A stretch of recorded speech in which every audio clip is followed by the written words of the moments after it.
bienvenue parmi les Digital Doers, le podcast de ceux qui font le e-commerce.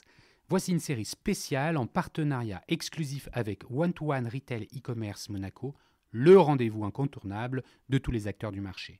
L'objet de ce hors-série s'inscrit dans les circonstances bien particulières du Covid-19.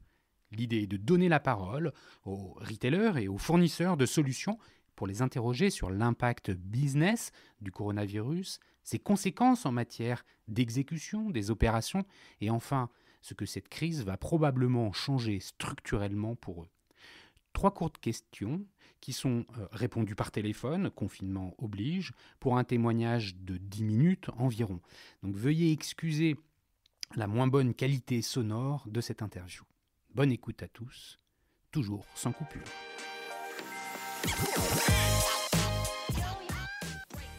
Bonjour, aujourd'hui nous recevons dans ce hors-série Michael Solo, Chief Marketing and Digital Officer chez Krefel. En Belgique, Krefel, c'est l'équivalent de Boulanger en France. Boulanger qui d'ailleurs vient de racheter cette entreprise en novembre 2019. Alors bonjour Michael, la première question, bien entendu, et comme toujours, porte sur ton entreprise, sur Krefel. Peux-tu nous préciser les impacts business et les conséquences opérationnelles des règles de confinement en Belgique ? Bonjour. En fait, l'impact il est très similaire à la France puisque les règles de confinement sont assez proches. Tous nos commerces et tous nos magasins ont dû fermer. Donc nous avons 75 magasins en Belgique qui sont aujourd'hui tous fermés. On a dû totalement s'adapter également au sein du siège. Nous avons donc toute notre population vendeur qui est au chômage et par contre on a les fonctions web qui tournent à plein régime et nous avons dû adapter et mettre en place un télétravail que nous avions préparé quelques semaines avant les décisions, mais c'est vrai que tout ça s'est accéléré. Il a fallu installer des laptops pour ceux qui n'en avaient pas, des VPN, etc. et s'adapter. Donc c'est une situation assez incroyable, mais voilà, c'est assez proche de ce qui se passe en France. Ouais, donc les règles de confinement belges qui ressemblent beaucoup à celles qu'on voit en France, c'est-à-dire les 75 magasins, et je rappelle qu'à l'échelle de la Belgique, ça veut dire que c'est un maillage ultra dense, 75 points de vente sur le territoire belge. Tu m'avais dit aussi, il y en a 11 au Luxembourg, donc c'est vraiment un maillage très très fort. Ils sont tous fermés. Donc comme Boulanger l'est également en France. Donc plus de chiffre d'affaires. Ça m'amène tout de suite à te poser la question, mais comment vous avez fait finalement ? On ne peut pas survivre comme ça. En quoi le digital finalement a été utilisé pour venir apporter des réponses aux consommateurs ? Alors en fait, effectivement, 75 magasins à l'échelle de la Belgique, c'est une densité énorme. Tout de suite, en fait, on a eu la chance, en fait, c'est que Krefel avait initié déjà depuis 2-3 ans un virage dans le digital, ce qui fait que le site était prêt. Et on vend en fait finalement des biens qui sont, on peut presque les considérer comme des biens de première nécessité, des réfrigérateurs, des congélateurs. Quand en pleine période de confinement votre congélateur lâche, il faut pouvoir subvenir aux besoins des clients. Les clients qui font du home office, ils ont besoin d'ordinateurs, d'écrans, de tablettes, de smartphones, et aussi des choses autour de la cuisine. On a vendu des machines à pain, les coiffeurs sont fermés, des tondeuses. Donc tous ces produits-là sont des biens de première nécessité pendant une période de confinement. Donc nous, le fait d'avoir ce site web qui tourne à plein nous a permis finalement de compenser en partie. Bien évidemment, on ne peut pas faire face à 75 magasins fermés, mais ça nous permet quand même de continuer une activité avec tous ces produits qui sont très importants pour les consommateurs. Oui, alors ça, je te confirme que j'ai déjà entendu ce genre de commentaires, d'analyses dans les différentes interviews que j'ai déjà pu faire. Effectivement, les produits que tu vends ont vu un boom, surtout au départ. C'est intéressant. Est-ce que tu peux nous dire, je ne sais pas avec quelle métrique, mais la progression des ventes digitales pendant le confinement versus avant comment vous comparez ça, vous suivez ça? En fait, c'est assez surprenant, c'est-à-dire que c'est sans commune mesure avec une journée normale de type de ce qu'on avait jusqu'à présent. On est sur des croissances très très importantes. Après, sur certaines catégories de produits, ça peut aller jusque des x4, x5. On a des très gros volumes, ce qui fait que pour une entreprise comme Crefel, c'est un peu comme si vous aviez des périodes, on va dire, j'en sais rien, de Black Friday ou de soldes un peu tous les jours. Donc il faut s'adapter. Ça veut dire qu'il faut s'adapter sur la logistique. Il faut mettre les équipes pour gérer le nombre de paquets, pour gérer finalement les envois, etc. Donc en fait, c'est toute une flexibilité qu'on a dû mettre en place. On n'avait pas forcément prévu les équipes un tel effectif en fait pour cette activité très soutenue. Après, encore une fois, ça ne compense pas la perte de chiffre d'affaires des magasins, mais je comprends bien. Alors, c'est un chiffre d'affaires qui est qui est en boom, qui est en boom.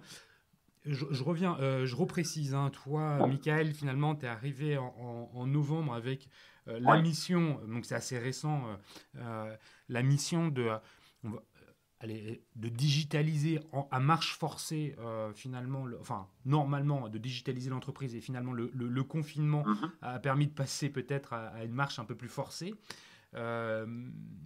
Qu'est-ce qu'il existe en fait aujourd'hui chez Crefel en matière de services à distance? En France, Boulanger a mis en place des drives, alors un peu en mode artisanal, mais on a vu ce genre d'initiative rencontrer, j'ai l'impression, un relatif succès de la part des consommateurs. Qu'est-ce que vous offrez, vous, en Belgique? Nous dans nos métiers, le meilleur modèle, c'est effectivement le modèle omnicanal, parce que de toute façon, tout ce qu'on fait, on le fait pour donner la meilleure expérience possible aux clients, que ce soit en click and collect ou en magasin. Nous, malheureusement, nous n'avons pas la possibilité de faire ces drives aujourd'hui en Belgique, donc nos magasins sont purement et simplement fermés. Donc vous n'utilisez pas le stock des magasins, là, hein? Pardon ? Vous n'utilisez pas le stock des magasins? Non, on ne peut pas aujourd'hui utiliser les magasins et on ne peut pas les ouvrir. Donc même en drive. Par contre, on a un gros avantage, c'est que on a notre propre logistique. Donc tu parlais de service, en fait nous on a nos chauffeurs, nos livreurs. Donc en fait on continue à livrer nos produits, et notamment le gros électro, donc les frigos, les congélateurs, etc. Et qu'on ne peut plus installer chez les gens. Règle de confinement oblige, et surtout pour préserver la santé de nos collaborateurs et des clients. Mais voilà, c'est ça, dans ces moments-là, avoir sa propre logistique intégrée, c'est vrai que c'est un vrai plus, et ça nous permet d'assurer un service conséquent sur ces produits-là qui sont très demandés. Donc un entrepôt national avec une flotte de véhicules et des équipes de livreurs monteurs, le cas échéant, au service de Crefel uniquement. Absolument. Donc un modèle complètement intégré, et tu le disais, les petits produits, ceux qui sont expédiables en messagerie, le sont via l'équivalent de la Poste en Belgique.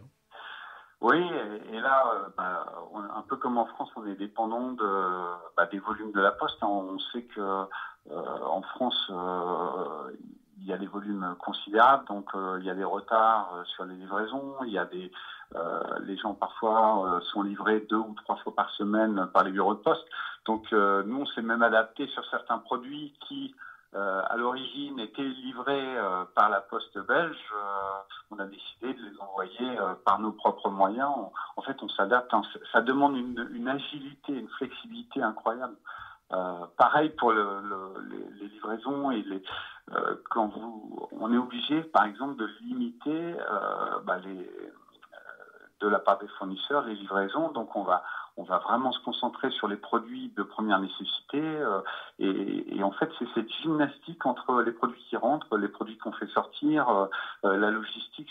C'est vraiment finalement le digital en tout cas dans le digital, la supply prend un poids énorme et l'agilité surtout dans ces moments-là prend une place considérable. Ben justement, tu anticipes un peu la question que je voulais te poser. Il y a beaucoup de changements. Tu viens de décrire finalement l'agilité avec laquelle vous les avez mis en œuvre. Ces changements qui ont été observés pendant la période de confinement, dans quelle mesure ils vont pouvoir perdurer en sortie de confinement? Alors que ce soit au niveau de l'entreprise, au niveau du marché, je ne sais pas. Tu as un avis là-dessus?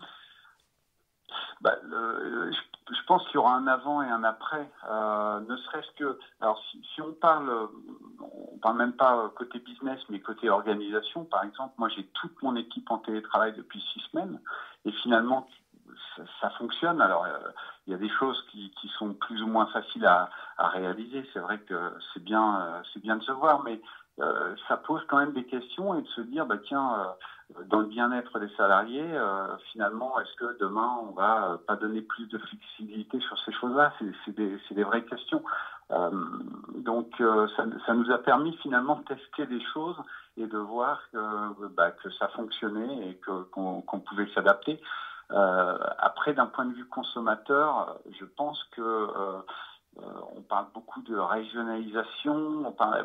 Je pense que les entreprises vont devoir s'adapter aussi.